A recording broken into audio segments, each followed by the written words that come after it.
మనం గమనించాలి దేవునికి బిడ్డలారా.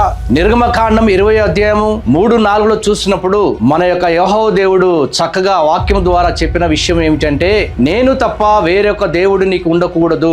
సీఎం జగన్ గారు ముందు క్రైస్తవుడుగా మనందరికీ సుపరిచితులు. అదే విధముగా మరి మనము కూడా నమ్మాము. అది మంచి కుటుంబం, క్రైస్తవ కుటుంబం నమ్మి వారిని సీఎం గా చేయటం కూడా జరిగింది. మరి వారు చేసినటువంటి ఒక భయంకరమైనటువంటి తప్పు ఏంటంటే, శారదా పీఠాధిపతి అయినటువంటి శ్రీ స్వరూపానంద స్వామి గారి సమక్షంలో ఉత్తరాఖండలోని ఋషికేశ్ నందు ఆయన పూర్తి మనసుతో, ఆత్మతోనూ, శారీరకంగా హిందువుగా, అన్య మతస్థుడుగా అయిపోయినట్లుగా మనమందరికీ తెలిసిన విషయమే.